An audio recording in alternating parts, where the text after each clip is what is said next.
Good morning.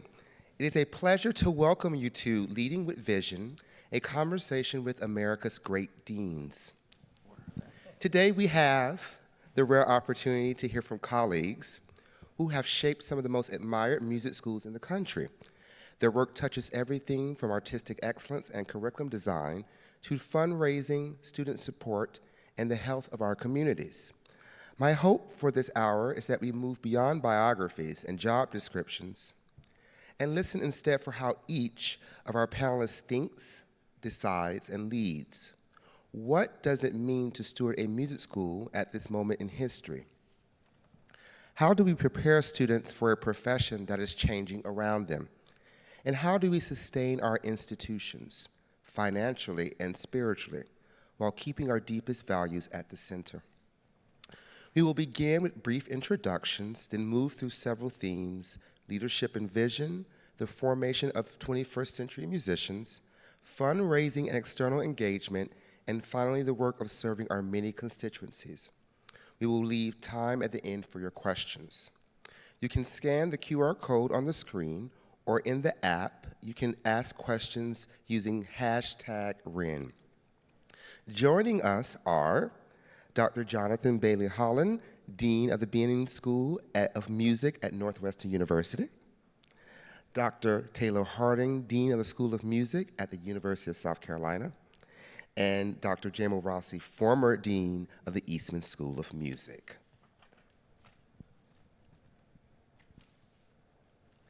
Many of us in this room have spent years around deans. We see them at convocation and commencement, offering a few carefully chosen words.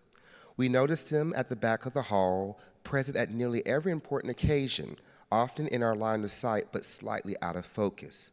Over time, it is easy to let the dean become a role, a title, a signature at the bottom of an email, rather than a person making a long sequence of difficult, hopeful choices. In this opening segment, I would like us to look behind the title for a moment. Who is the person we call dean, and what does the work feel like from the inside, in the quiet hours when there is no microphone and no audience?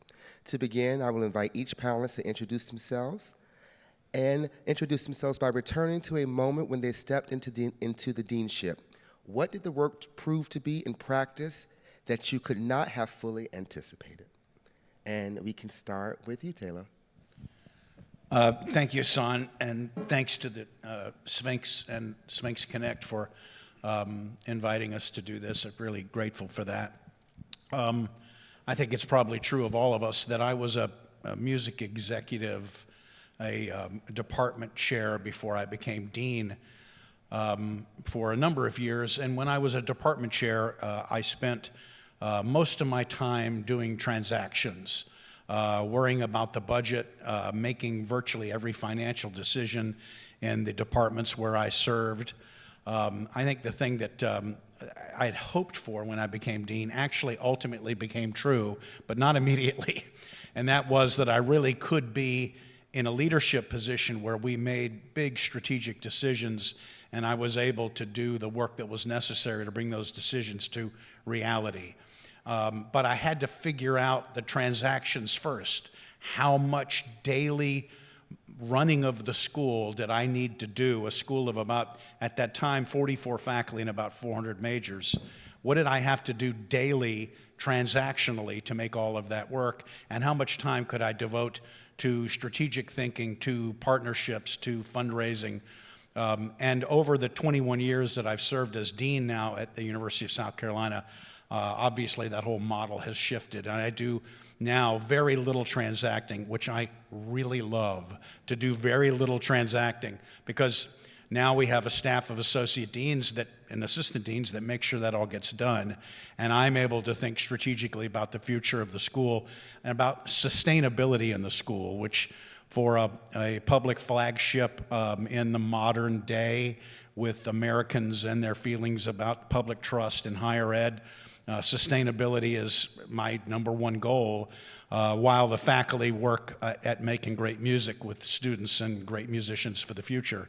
I worry about sustaining it all, and I really enjoy doing that. So my answer to that question would be that What I expected was that I would have to do some transacting. What I was hoping is that I could do some leading, and it ends up that I was able to now, after a number of years and hiring a number of faculty, I'm able to think mostly about leading.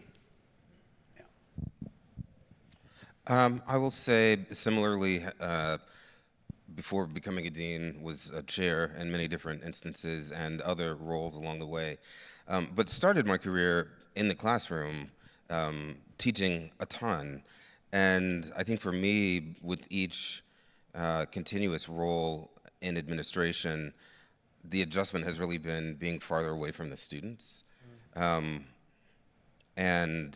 to your point, also being farther away from the details of the day-to-day and thinking more strategically. I still miss having that regular interaction with students, and it's a little more of an effort once you're at the dean level to find ways to engage with students somewhat regularly. So I would say for me that was probably the biggest adjustment that I had to make. Well, first, I also want to thank Hassan for the invitation and congratulate AFA and everybody at Sphinx for a conference that I just love the energy, and it gives so much hope for the future. So the first thing I think about is when I first entered academic leadership, the Earth's crust was still cooling. So things have changed quite a bit. And I'm not sure what I expected initially as a department chair, but I remember within the first month, I got a call, an urgent call. You need to find Professor so-and-so and move him from his office. There's a student on his way to campus with a weapon and intending to shoot him. Well, that was not what I expected the position to be. And so that was sort of getting thrown into the deep end. I was an associate dean for about 10 years, and I had a great model of what I thought a dean was. And this was a person who thought strategically, but really also had his finger on the pulse of everything. There wasn't a lot going on that he wasn't aware of. And I thought, that's what a dean is. But in fact, when I became a dean, I realized different institutions require different things from a dean. And also times had changed from where I think a dean position was largely management of the school to a big portion of it becoming advancement work and fundraising, because that was such a key element, and it's become such a key element in the sustainability of the school. And that element of fundraising to me is tied into community building. Maybe later I'll talk about community within the school, but community building within your environment to really build support for your institution. And the other thing that I didn't really anticipate was how much internal advocacy was required within a university level. At most schools of music, they are a fairly small portion of an entire university. And the music school should never be the top of mind element for a president or somebody else who have many, many things on their mind. But on the other hand, it's the dean's job to make certain that the leadership of the university is well aware of the value of the music school, the value of those faculty, and what they contribute, especially if you're in a research university. What does an oboe professor deliver and bring to this university? I think being that positive advocate was an element I didn't appreciate initially how important that was. Wonderful. Just as a maybe just quick 30-second follow-up, I hope at some point you all might even really give us a very clear, even one-sentence definition of how you think about the word strategic, because I've heard it throughout the conference, and we hear it from so many leaders. And if you just a quick 30-second definition how that word lives in your body. Let's start with you, Jonathan. I think it's all strategy. I mean, I think part of the job is being able to see the big picture, to think about decisions that have to be made, to think about the ramifications of those decisions, to keep a pulse on what's needed in that moment versus what might be needed at another time. So I don't know. I feel like strategy is kind of the essence of what the role is in some ways. Tayloe? Yeah, that's a really good definition. For me, strategy is about balance between thinking carefully about where the school is going or needs to go, and balancing it with the issues of the day. Faculty are usually most concerned about the issues of the day, and of course, we pay them to, and they get trained their whole careers to be concerned about the issues of the day, and they count on me and those around me to balance the issues of the day with the big picture, where we're headed. I think if I would only add one thing to what Jonathan said, it's just that strategy is about keeping your eye on where you're headed, and then making sure that you marshal the things to get there, and that you balance marshaling the things to get there with the needs of the day. Those are great. I would just say, again, there is vision, where are we heading? And the strategy is the how. Strategy is really understanding how are we actually going to achieve those things, and how are we going to achieve them among many different competing demands. You have to fit into the vision and strategy of the university of the whole. And what is that timeline in determining those things? It's not unlike playing chess. Everyone knows what the goal of chess is. It's the strategy of how will you do that, and how will you continue to respond to the circumstances around you. You may have a plan, but you have to consider alternatives as circumstances change. Well, thank you. Those reflections take us beneath the title and into the lived reality.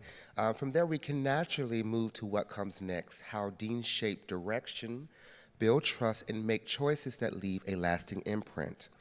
In many institutions, the dean is asked to move between worlds, to speak the language of the artist and scholar, to think like a strategist, to negotiate like a diplomat, and to raise resources like a fundraiser, sometimes all before lunch.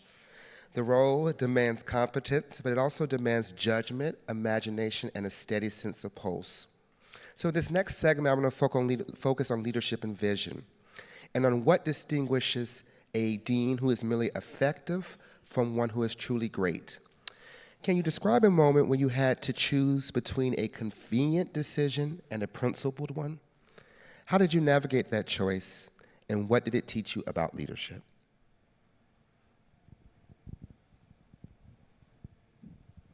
Well, I'll go first just simply because I have been stressing over this question for a while.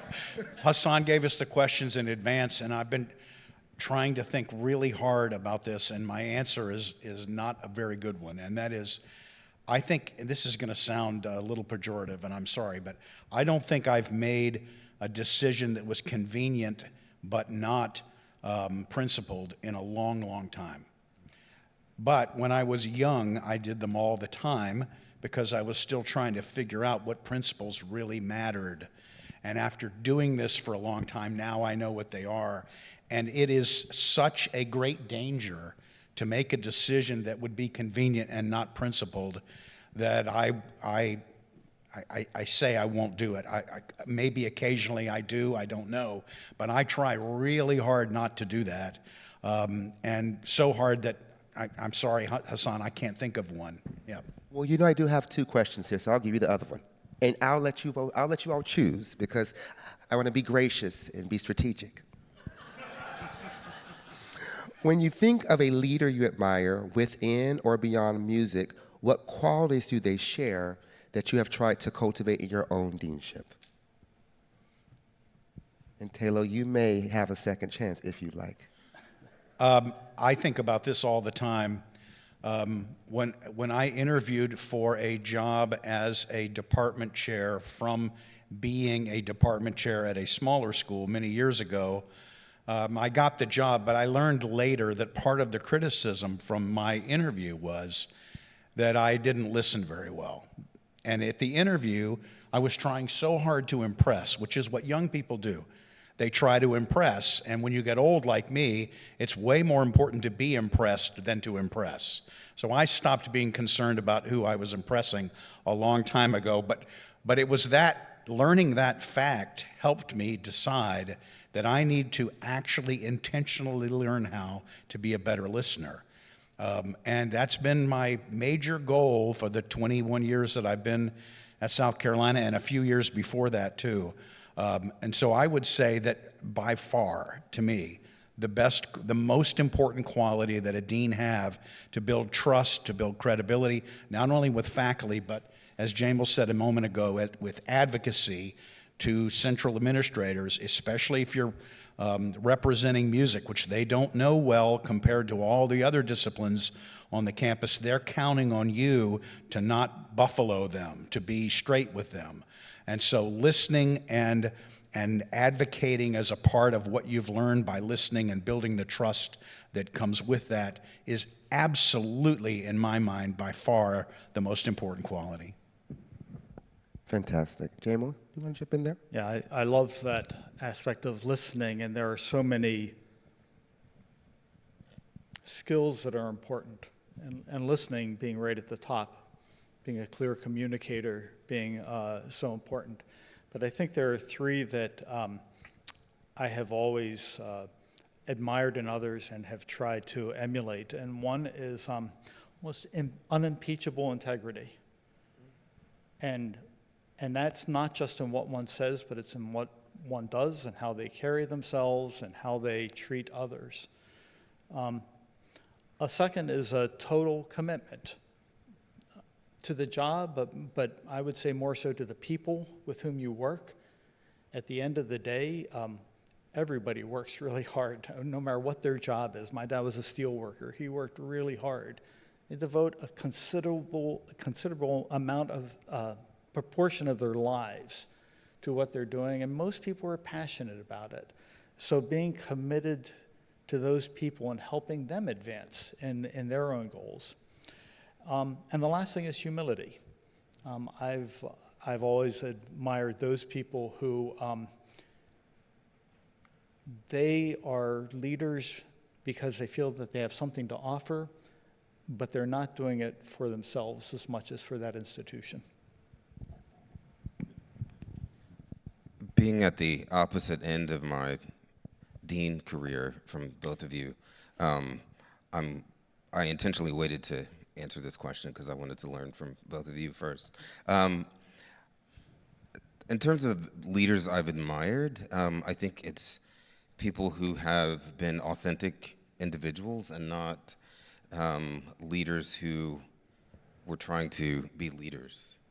I think, admiring people who actually are invested in the work, who are actually interested in helping others to succeed, have been great influences for me.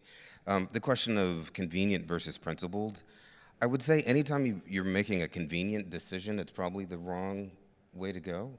I find that usually if there's something, by the time it gets to the dean, it's usually a decision that a lot of people have thought about and nobody has wanted to be the one to make the call, which means that you're going to get a little bit of the information, and there's a lot more information you need before you can actually make the decision.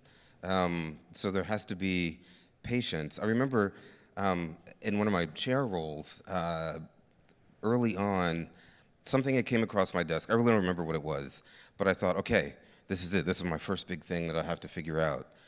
And I remember pausing, thinking, okay, I'm not quite sure what decision to make. And by the time I thought about it for a little bit, the situation had resolved itself. And so I was like, okay, so there's lesson number one. Don't act too quickly, because there's usually more going on than you might think. So I don't know, everything I think requires thought because there's often lots of ramifications if you don't make the right decision. Well, thank you. Those are I jotted down some really great notes there. You all have begun to sketch a picture of what a great dean looks like from the inside. I would like to turn now to how that leadership actually meets a world that is changing around us. Every dean is asked in one form or another a question that sits beneath nearly every decision. What exactly are we preparing students for? The lives and careers they will build 10 or 20 years from now may not yet exist in their current form, and yet the habits of mind, the artistic standards, and the sense of professional identity that will sustain them are being shaped right now. How has your understanding of what a truly prepared graduate looks like changed during your time in leadership? And can you point to one curricular or co-curricular shift that has made a tangible difference in readying students for the world they are entering? I'll go first this time. I try to balance that question with what is it that we have been doing that has been working and continues to work, because I think there is often a feeling like we've got to do something different because right now is different from what it used to be. But I feel like everyone has always felt that right now is a different moment than where we've been before. I will say one thing that I have noticed, both myself but from many other colleagues, is a need to do things like what Sphinx does, create community for musicians and create opportunities for them to build their networks beyond school. I think being in school is a certain period in one's life where your focus has to be on training for your craft. I think there are all kind of realities that happen once you're beyond school. And something that we've started doing is bringing in folks who have gone through the program and have gone in every direction you can imagine in life to come back to let students know that, yes, right now you've got to focus on what you're doing, but really there is no path once you come out of here, and what you're doing is transferable. I think as a music student myself, I remember graduating and thinking, all right, I did all the things I'm supposed to do, so I'm ready for the opportunities. And thinking that I wasn't supposed to exert too much effort in making those opportunities happen because that meant I didn't do something right while I was a student. And wanting to avoid that kind of thinking with today's graduates, that it really is your world to shape in the way that makes sense for you. So I feel like that's one of the primary things that I'm pushing for us to change, is just how we think about preparing students to think about what their options are beyond school. Well, I have to just say this because, what you just said is so powerful, because I don't believe deans were saying, could have said 10 years ago that there really is no path. And the reason why that's so powerful is because one of the ways that we lost legitimacy in higher ed was that we told people, if you practice, you're going to get a job. And we did not communicate the idea that the thing that's waiting on the other side of the door is that thing which you create. And then finally, that you're in school to get an education. And so I think that the idea, I think we all now understand when you say there really is no path, what that means. But in that is something quite powerful. It really leads students and institutions to really have some agency. So I really appreciate you said that. I've got two thoughts about this. And one is there are, again, many skills that a musician has to acquire beyond just performing and playing their instrument. And today, technology is so much at the forefront, more so than ever. So again, this has to be something that we think about in terms of how we prepare students. But I like to think about if this stage, the width of this stage, is the lifespan of a student from birth till passing. We have them for about that one speaker there. We have them for 4 years, maybe 8 years if they're doing a graduate degree. What's the foundation that we should provide upon which they can build whatever that career is? And I think for all music schools, our students go in many, many different directions. I loved what Monica Ellis said the other night in Amani Wins, that first of all, there is just the craft of playing. You can be as creative as possible, but if you play out of tune, you don't have your fundamentals down. You don't have your foundation down. I'm a football fan, and I'm a fan of Bill Belichick, who said, at the end of the day, football is about blocking and tackling.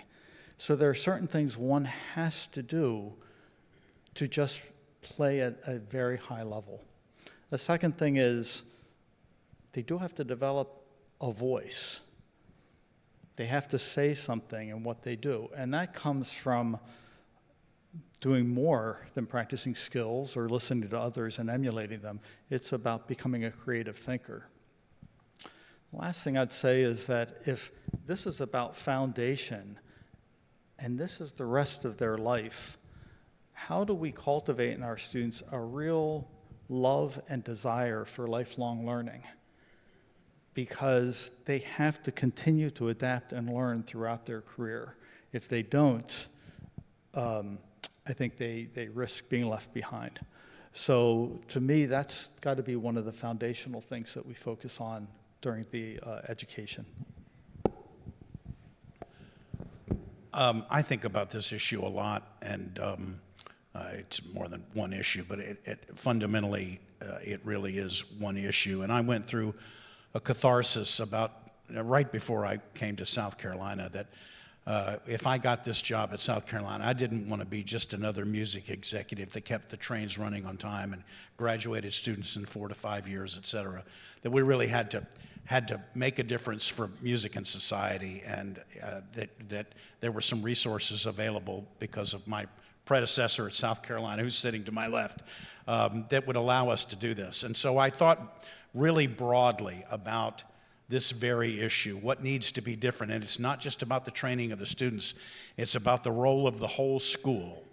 So what we set about doing, what became sort of a ethos to me, was to build a culture at the school where everyone that was a part of it, students, faculty, alums, emeritus faculty, administrators, stakeholders, audience members, donors, the whole could all be on the same page about the role this school played in making music more essential in society than it currently is.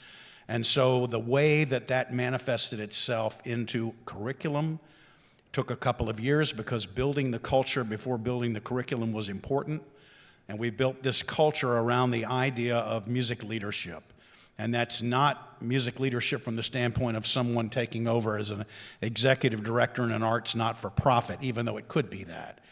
It is the premise that every community in America needs music leaders in it who can see that community's need for music and then deliver with the skills and the dispositions they've learned in school on that need. That was critical. And our whole school would be built on that premise. And so over years, we added a variety of curricula that worked on this. We have a music leadership institute that we call Spark, where students study about music advocacy, how to make a case in your community for music to a variety of different constituencies to whom that case has to be made. We learn about engaging with community in deeper ways than musicians used to think about.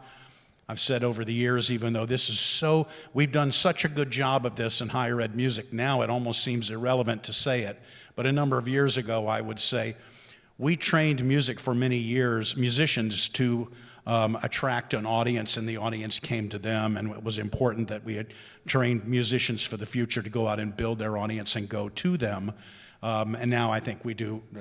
Most schools have bought into that premise. It's old now, and we're doing a great job on that. But that's sort of the key of one of the things that I talk about with essential to this culture. And then we evolved that.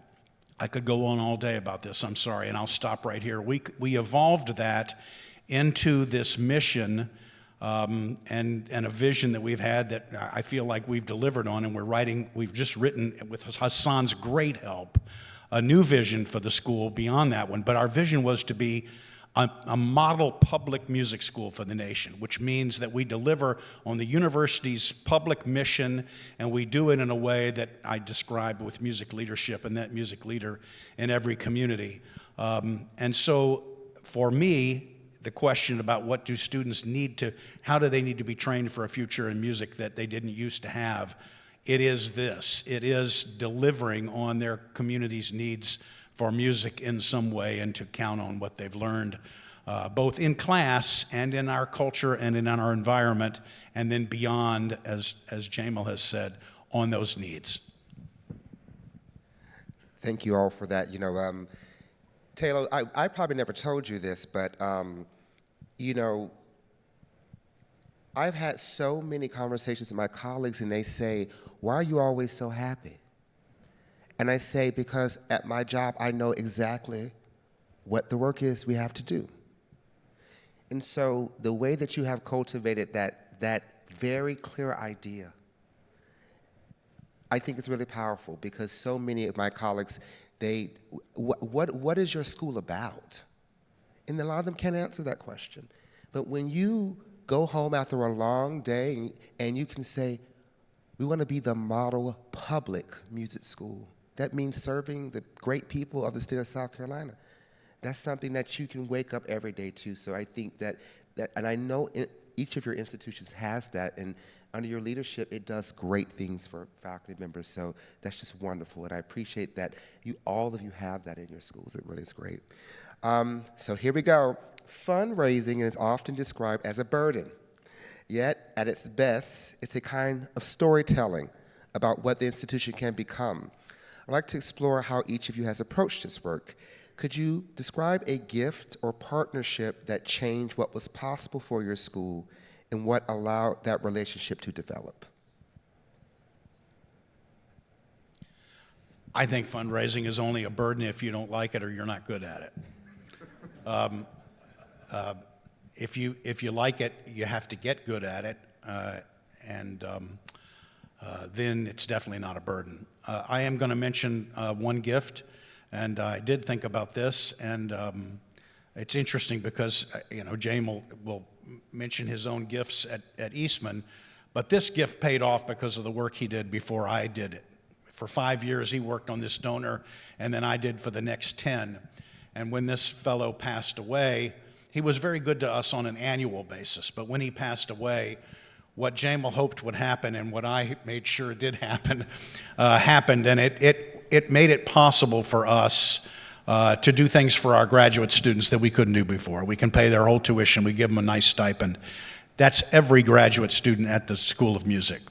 And that's great that we don't have the kind of stipends that some institutions do, but the fact that we pay all 9 credits of their tuition and a reasonably good stipend is better than a lot of places, and it's because of that gift. It also facilitated the purchase of and current renovation of an older church right across the street from our facilities that I have been working in a partnership on with them for a number of years. This gift made it possible for us to finally do the purchase and the renovation of this for the school at large, but mostly for our growing jazz program and American music program that we're housing over there. It was a labor of love cultivating this gift, and yet I had to sit through some very difficult lunches because this fellow who I admired and who loved the music school felt very different about politics and society than I did. And again, I don't know that any of my colleagues will say this, but if you're fundraising, you don't have any politics. And I have found that to be not too terribly hard. It's a little harder now than it has been. And I'll just say this, even though I don't want to reveal something about myself that I probably should, I'm going to say it anyway. One of the things I'll be happiest about when I'm retired is that I won't have to sit through any more lunches like that. Even though the payoff was so wonderful and what he wanted to do for the school, we did. So that's how I would. Yeah. It's fantastic. Yeah, that's great. So I started fundraising at South Carolina, and I was very fortunate to have a mentor from the senior advancement team who took me under her wing, and she gave me a piece of advice that has stayed with me, not just in fundraising, but throughout my career, and that was, you never hear no. You just hear not now when you ask for something. And fundraising, in fact, to me, I was quite nervous at first, but it is just about relationship building. And I had no idea how much I would love it or how rewarding it would be. I would say most of the closest friends I made through nearly 40 years has come through advancement work. You recognize as a trained musician who practiced hours and hours a day and worked on music from the inside out, to really appreciate the role music plays in the lives of music lovers was just eye-opening for me. And you realize that, in fact, it matters. It makes a difference in the world. It makes a huge difference in the lives of these individuals. And so, again, through building relationships, I would say what first somebody looked like a potential donor turns into a great friend. And in terms of gifts, I think truly every gift matters. I can think of one or two that, again, it enabled us to achieve a dream, something that we strategically were planning for, but we knew that to accomplish it, we're going to need the resources to make it happen. And I will mention one gift in particular. This was from a fabulous couple, great composer Jeff Beal and his wife Joan, who gave us a significant gift to start an institute in film music and contemporary media. We knew this would permeate the entire school, which it did. We were able to build that relationship so that Jeff became a visiting distinguished artist and just deeply involved in the lives of the students. Joan became chair of our national council. She became a university board member, and their commitment grew and grew. So just recently they made a much more significant gift. And it just keeps growing, and it opened opportunities, some of which we can anticipate, but most of which we never anticipated. And it's hugely rewarding. Yeah, I guess to echo Tayloe's sentiment about fundraising, I mean, much of it is going to talk to people who are already excited about what you're doing. There's usually good food involved. It's all about making people feel good. So, I don't know, fundraising is great from that perspective. Yes, there are some difficult conversations that you have to sit and listen and smile occasionally through. But I don't know, it is about the relationship cultivation. I don't know, I used to talk about everything in higher ed being about the long game. It's not about sometimes getting the gift right away, but it's about building the relationship. And it may not even be during your time that the gift comes through, but just sort of keeping people informed and excited about what the institution is doing. In terms of partnerships and gifts and all of that, I thought of a couple of examples. One I'll share. My previous institution was at Carnegie Mellon for a year, and early in my time there, one of the international students came to talk to me. He had just started his master's program. He was on a full scholarship, but he had very little resources for anything beyond that, and was a very strong player, a violinist, but was playing on the most inexpensive instrument imaginable, and was looking for anything we could do to kind of help with that. And literally, like a week later, a donor who had been very generous to the school, but had very particular ideas about how he wanted to help the school. We were having a conversation, and he wanted to buy some things for the school. He wasn't interested in giving us a financial gift, but he wanted to buy something. And so we started talking about instruments, and he got really excited about buying string instruments and perhaps like creating a string quartet of instruments that the school owned that were maybe slightly higher quality than what some of the students would come in with. And I don't know, it was sort of like the universe heard what the need was, and we were able to get a very nice violin for the student to play. And I mean, I think it just changed his entire experience for the rest of his graduate experience there. So. Well, I'm sure that instrument did change that student's experience, because let me tell you, playing an instrument's hard enough. and not having something. So that's a beautiful story. So I think we are now going to open the floor for some questions. Please keep them brief so we can hear from several voices. And just as a reminder, you can scan the QR code on the screen, or in the app, you can ask questions at #REN. So I don't see, oh, here we are. We have some questions.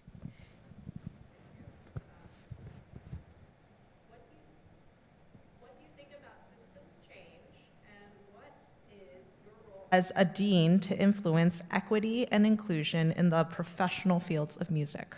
Will you repeat just the first of that question? Sure. Great.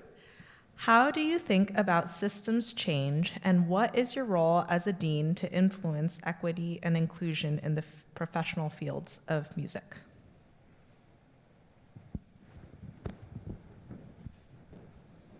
I don't know if that's the same question or two separate questions. In terms of affecting equity inclusion in the professional field, I think some of it is leading by example. I think that we've been talking about this long enough that I have found most people can understand what the needs are around that. And my philosophy has always been, let's not do a pilot program or have an experimental go at a class or a special concert. Like, let's just imagine what we want it to be and just make that the baseline.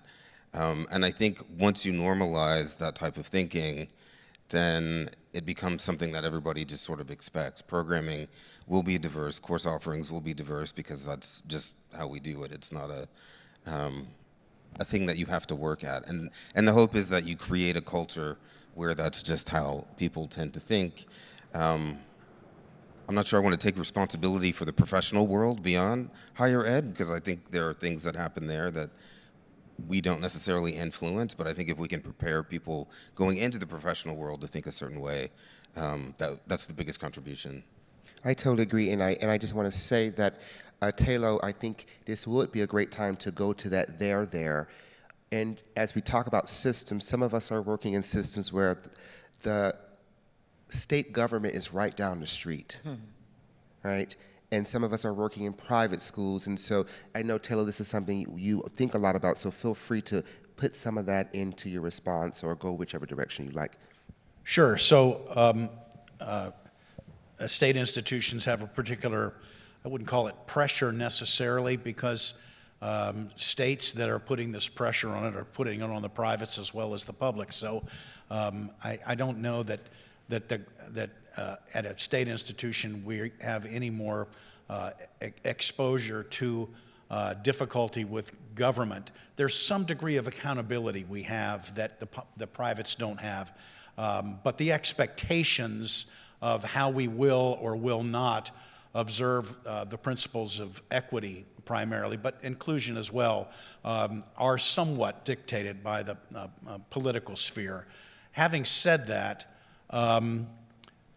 my answer to the question that was asked is that the most important thing we can do, leaders and non-leaders, everyone in this culture of the music school, where we do what Jamal was talking about, and we build that foundation that's as big as that speaker, by giving them a culture to live in that they can model for future cultures that they will live in or build themselves, is to be intentional about being different. And I don't mean individually different, I mean collectively different. What can we do? What decisions can we make? What organizations can be impacted? What kind of policies can be edited or enacted that would make us feel better about ourselves, and ourselves being everyone that's a part of ourselves? So much of what we've done over the years to try and be more sensitive to being more diverse and to being more inclusive and to build places where belonging is greater has been non-intentional. It's been, I wouldn't say accidental necessarily, but we've counted on ourselves intuitively to do that. And in many cases, I think that works fine. I would guess most people at a SphinxConnect are thinking intuitively about this all the time. But our society still to this day does not think intuitively about this. And because they don't, it's up to us to be intentional in a way that might help make it intuitive for everyone. Intentional to intuitive. That's good. Let's go over here for our question. Good morning. My name is Dr. Jolie Rock, and I teach at Prairie View A&M. My question is, when you have a faculty member that has a lot of great ideas that align with the vision of the school, align with the department, but you just can't do them all, how do you help that faculty member, and how do you make the decision, and how do you help the school make the decision how they want to follow through?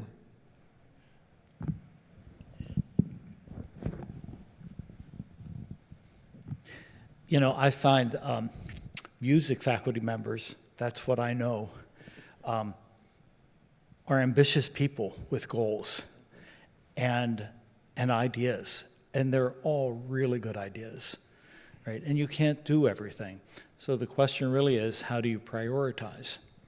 I was always actually a believer in strategic plans, a formal plan that together we as a school are going to sketch out where are we heading, what are our priorities, and how are we going to get there.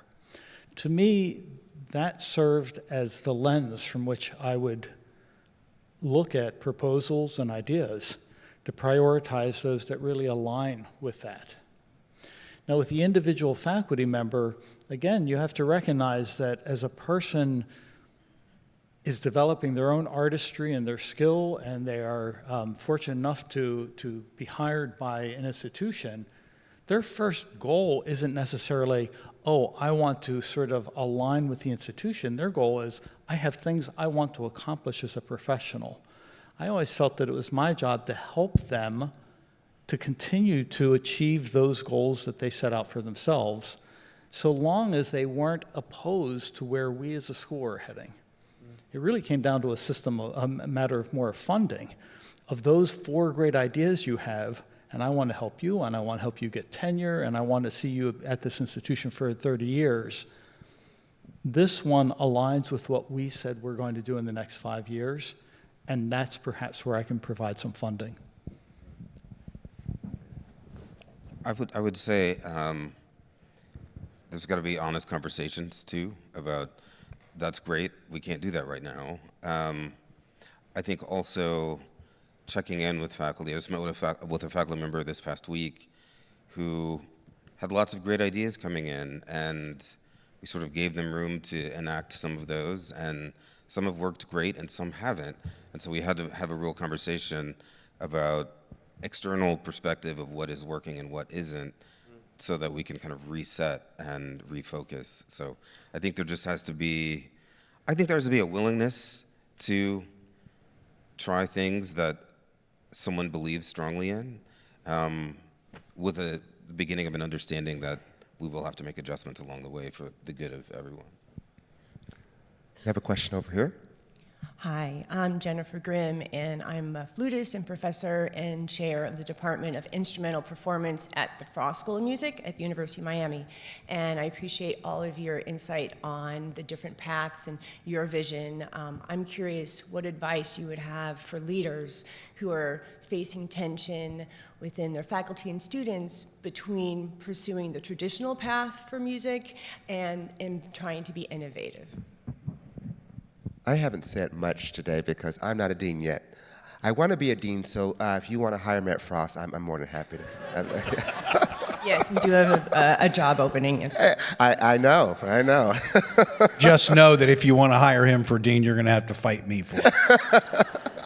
Duly noted. I'm going to be very brief, but I feel so passionate about your question. I got to anybody out there who is considering working in higher ed, I make this very distinction. Some people are yellow cabs and some people are Ubers. If you are a yellow cab, you cannot go work at a music school that is an Uber. It's not going to work. The Ubers they're technology focused, they're moving forward, they're trying to break things, they're trying to raise profits. The yellow cab is pretty, maybe easy, steady, more on the conservative side. If you are Uber and you go work at a yellow cab school, you are going to be very frustrated. Why are these people so boring? Why can't they, where's their imagination? Why don't things happen? So I think being in an institution for young people that aligns with your values is so important. That's where really great work. But coming back to you, I don't have this in my current job, in my current role, because we are so aligned at University of South Carolina. But generally speaking, when I'm advocating for something, I've learned that I don't have to have every conversation. I've got to the point where I'm not arguing with anybody about the old way or the new way, because at the end of the day, what do the market forces say? What do the students say? And so I think that it's great to have those discussions around, you know, really principled ideas, but it's also okay to say, you know what, I believe in moving forward, and I would like for you to join me in the work of moving forward. That's just kind of from applied faculty, but I'd love to hear what our deans have to say about this. I mean, I will go back to you know, the comment I made about how we're bringing in alums that are doing various things. The first group of alums we brought in, we had a politician, a PR exec, and an executive of an opera company. All of them had been undergraduates or graduate students in our program, and they had all used their skills to go in a different direction. I feel like there's a tension, particularly at certain schools that are known as sort of top-tier schools of music, that the message has to be, we're still putting out great musicians. And it's hard to also say, and we're also putting out great doctors and lawyers and teachers and all of that.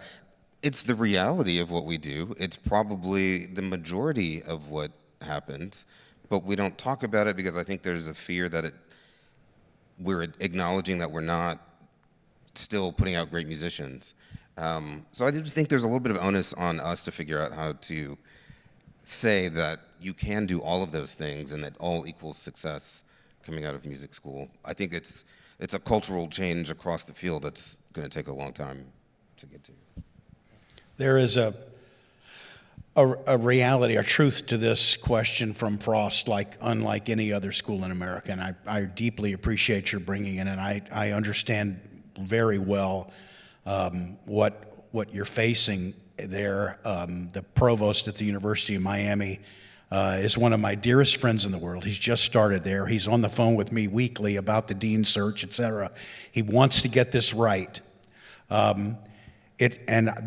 I don't have a good answer other than to say it's about balance. It's about making sure that providing for a school that provides for the future with respect to the training of the students and the constituency you serve, while also making sure you're true to the great traditions of training and experience that we know work well in our art.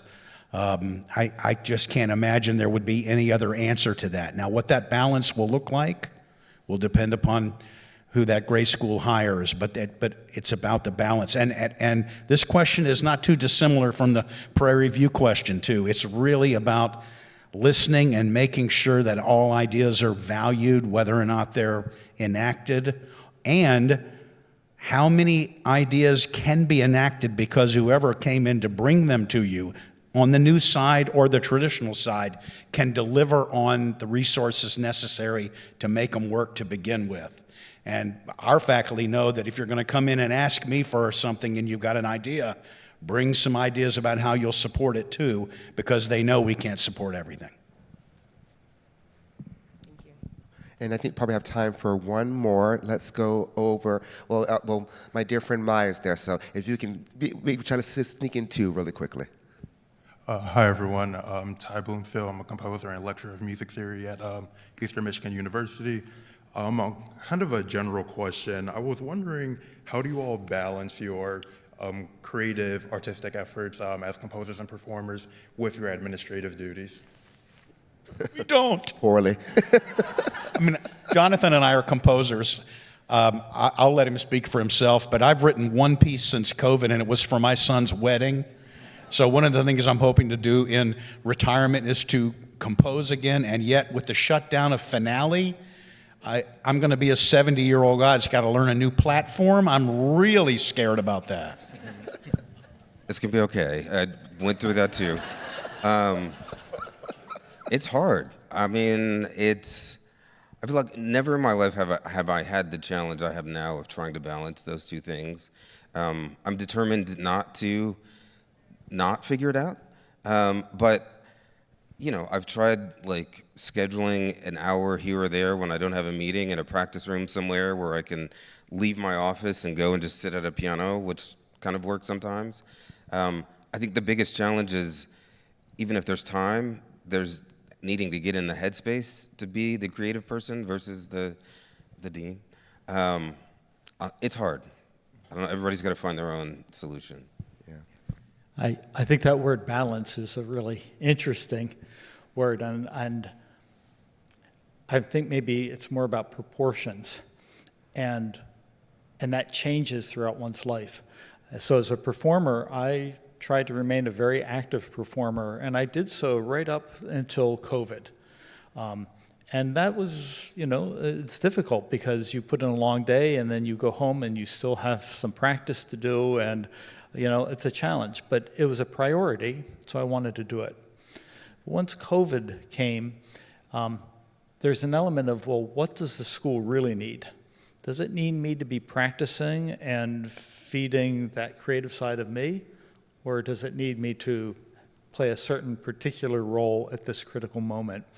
And from there went into a major campaign for the school where I would be on the road. I remember one semester I was gone 12 weeks out of 14 weeks to try to raise the funds that we had set out. To come home and to try and practice just was not rewarding. So the balance more for me was, or the proportions was, family time, work time, recognizing that it will change. There will come a time. I'm now retired. So there will come a time where I can do more creative activities than perhaps when I'm in the middle of a major campaign or a crisis like COVID. Yes, so we have about 3 minutes left, so what I'm going to say, 1 minute remaining. Okay, so what I'm going to say is that, you know, Maya, go for it. Quickly. Thank you, I appreciate it. Okay, so I've heard such admirable and informative things in the session. I feel very encouraged in many ways moving forward. The question that I want to ask is concerned with the issues of women in classical music field, actually. As I've grown within my career in classical music, and I've been in there for a while, in many sections of the field, it's become increasingly aware of the issues women face on a day-to-day basis that work against them succeeding in the field. And so classical musicians by nature are resilient, right? We know this, and women are incredibly. But are there actions that you are taking within your institutions to make them a safer place for women, and thus everyone, to succeed? I think we have probably time for a couple of responses very quickly. Yes, there are actions that we're taking, and not a whole lot unlike the question before about inclusion. This is about intentionality. This is about being aware of not just the fact that there are issues, but what are they, and how can we address them in a way that is authentic and not overbearing, but really does make a measurable difference. And we've started a music industries program where women have all sorts of opportunities to study in our school and be a part of the culture that we're building. That a greater population of females can be involved in that than were in the more traditional classical side of music, just because we're now opening the door even more broadly to the type of individuals that we're accepting. So we find that the vast majority of the singer-songwriters in our program are females. The ones we're featuring at alumni concerts around the country are primarily females. The females are in way more positions of leadership in our Leadership Institute within the school. The entrepreneurship students that are really excelling are all females, largely because we've been intentional about opening opportunities in ways that were always there, but we didn't have the same mindset about who we would admit, and maybe even more importantly than that, young females didn't see themselves at 10, 15 years ago as being able or accepted in that world, and now not only are they accepted in the world, they're leading that world. And I think we're a way better society as a result. So thank you all for your candor and generosity of spirit you have brought to this conversation.